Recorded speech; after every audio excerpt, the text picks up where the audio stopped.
여러분 안녕하십니까? 광주 MBC 뉴스데스크입니다. 광복 79주년을 앞두고 있지만 분위기는 예년과 같지 않습니다. 윤석열 정부 들어 계속된 역사 왜곡 우려가 신임 독립기념관장 임명으로 최고조에 올랐기 때문인데요. 광주 전남 시민사회에서도 이를 윤 정부의 친일 역사 쿠데타로 규정하고 비판의 목소리를 높이고 있습니다. 천홍희 기자가 보도합니다. 당장 중단하라! 광주 전남 107개의 시민사회단체가 한자리에 모였습니다. 사도광산 유네스코 등재 동의와 뉴라이트 논란이 불거진 김영석 독립기념관장 임명 등 윤석열 정부의 최근 행보를 역사 쿠데타로 규정하고 비판하고 있는 겁니다. 우리는 윤석열 정권의 천박한 역사인식을 강력히 규탄하는 한편 윤석열 정권의 친일 역사 쿠데타 시도를 기필코 저지할 것이다. 윤 정부 들어 일제강제동원 피해자들의 고통도 나날이 커지고 있습니다. 지난 2022년에는 일제강제동원 피해자인 양금덕 할머니의 국민훈장 서운이 무산되면서 깊은 상처를 남겼습니다. 일제강제동원 피해자들은 수년째 대법원에서 재판이 멈춰 있어 제때 배상을 받지 못하고 있습니다. 강제동원 굴욕해법을 내놓고 사도광산 등재에 손 들어주고 독립 선열들을 모욕 주고 정상적인 나라라고 하면 도저히 있을 수 없는 일들이 지금 벌어지고 있습니다.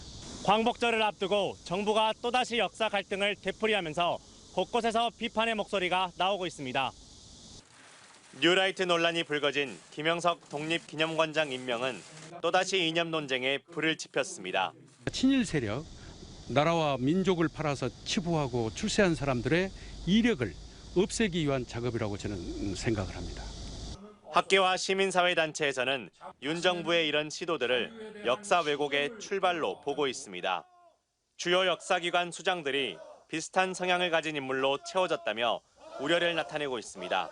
일본의 과거 식민 지배에 대해서 다른 평가를 하겠다라는 것이고, 그거는 친일파들에 대한 재평가로 다시 나타날 것이고, 저는 이게 출발점이지 결코 끝나는 지점은 종결점은 아니다라고 생각을 해요. 국민 통합의 장이 돼야 할 광복절이 분열로 이어지고 있습니다. MBC 뉴스 천홍희입니다. 광복회 경남 지부는 뉴라이트 인사가 독립기념관을 대표하는 것은 독립운동의 역사를 부정하는 것이라며 처음으로 대통령 초청 영빈관 오찬에 불참하기로 했습니다. 중앙정부가 아닌 지방정부가 마련한 것인 만큼 경상남도의 광복절 행사엔 참석하지만 기념사를 통해 비판의 목소리를 내겠다고 밝혔습니다. 사퇴하지 않으면 계속적으로 항의 시위와 출근 저지 운동 여러 가지 방향으로 지금 생각 중에 있습니다. 창원시 의회 더불어민주당 의원단도 김영석 독립기념관장 임명을 철회하지 않으면 광복절 타종 행사에 불참하겠다고 밝혔습니다. 독립운동가들의 숭고한 희생을 무시하는 행위를 남발한 인물이 독립기념관장으로 임명하는 행위는 결코 용납되어서는 안 됩니다. 더불어민주당 경남도당 역시 기자회견을 열어 뉴라이트 인사를 관장으로 임명한 데 대해 강도 높게 비판할 예정입니다.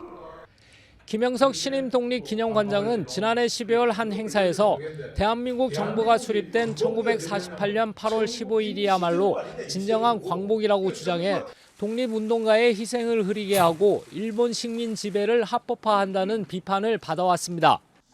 신임 관장 임명 후 독립기념관은 개관 이래 처음으로 광복절 경축식을 개최하지 않기로 했습니다. 정부의 신임 독립기념관장 임명에 대한 반발이 79주년 광복절을 앞두고 확산하고 있습니다. MBC 뉴스 정성호입니다. 더운 여름 이제